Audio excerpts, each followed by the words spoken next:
Hello बच्चों, आज हम कक्षा 10 में सामाजिक विज्ञान के अंतर्गत काली अथवा रेगुलर मिट्टी के बारे में अध्ययन करेंगे।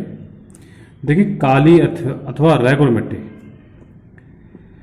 ये काली मिट्टी जो है, इस काली मिट्टी की जो रचना है, इसका जो निर्माण है, ज्वालामुखी क्रिया द्वारा निकले लावा के जमने से और फिर उसके विखंडन के फलस्वरूप होता है।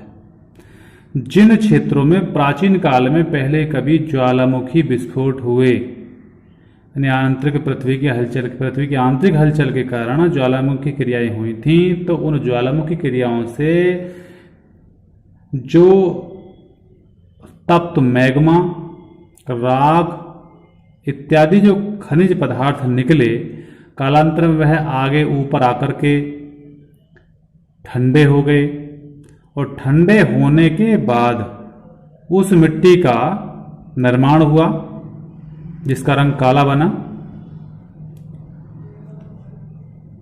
इसीलिए इस मिट्टी का रंग काला होता है। इसी कारण इसे काली मिट्टी या रेगुलर मिट्टी कहा जाता है। इस मिट्टी में नमी धारण करने की क्षमता अधिक होती है। ये नमी को काफी लंबे समय तक अपने अंदर समाहित रखती है, बनाए रखती है। इस मिट्टी में लोहे के, मैग्नीशियम, चूना, एल्यूमिनियम तथा अनेकों प्रकार के जो पोषक तत्व होते हैं, जो जीवाश्म होते हैं, उनकी मात्रा अधिकतर पाई जाती है। समझे जी? इस मिट्टी का जो विस्तार है, देखिए है कहाँ कहाँ ये दक्कन का पठार भैया कहाँ पर है? देखिए, ये आप मैप देख रहे हैं, ये जो है ये दक्षिणी भारत जो है, ये समझे, ये दक्षिणी भारत, इस सारे दक्षिणी भारत में दक्कन के पठार का विस्तार फैला हुआ है। इसके अलावा एक मालवा का पठार है, ये आपका गुजरात है। गुजरात में थोड़ा सा ऐसे ही फिर मध्य प्रदेश में होता हुआ इधर को निकल जाता है। ये सब मालवा का पठार है यहाँ पर। तो मालवा का पठार और दक्कन के पठार में, समझे, मालवा का पठार और दक्कन के पठार में और उत्तरी पश्चिमी भागों में इस मिट्टी का विस्तार अधिकतर पाया जाता है। यह मिट्टी लगभग हमारे भारत के 5 लाख वर्ग किलोमीटर क्षेत्र में फैली हुई है।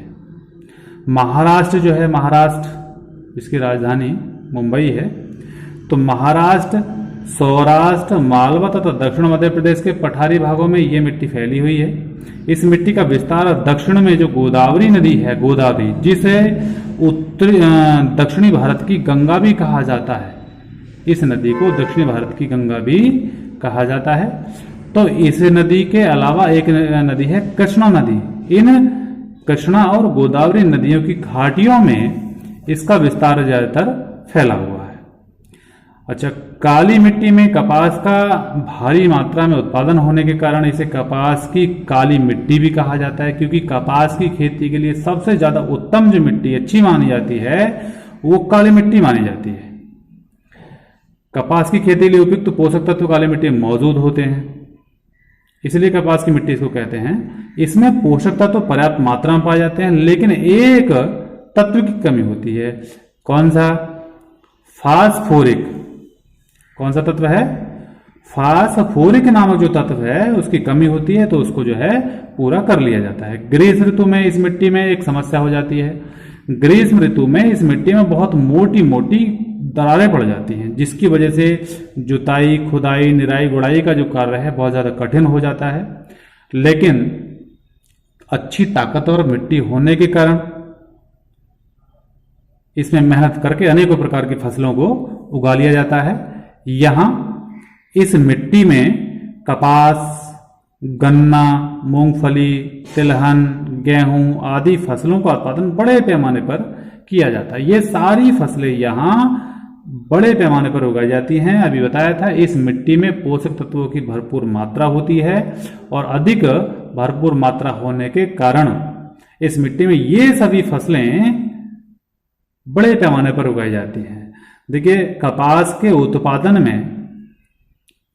उत्पादन में महाराष्ट्र का, गुजरात का, हरियाणा, ऐसे कुछ राज्य जहां काली मिट्टी का विस्तार ज्यादा फैला हुआ है, वहां इसका सबसे ज्यादा उत्पादन होता है। इसका महत्व जाता है। गन्ने की बात करते हैं तो गन्ने उत्पादन में हमारे उत्तर प्रदेश का पहला स्थान आता है, लेकिन इसके बाद दूसरा जो स्थान आता है वो महाराष्ट्र का आता है। महाराष्ट्र में गन्ने का उत्पादन बड़े पैमाने पर किया जाता है। काली मिट्टी में गन्ने की खेती अच्छी होती है। इसके अलावा मूंगफली, तिलहन, गेहूं इत्यादि अनेकों प्रकार की फसलें यहाँ पर उगाई जाती हैं।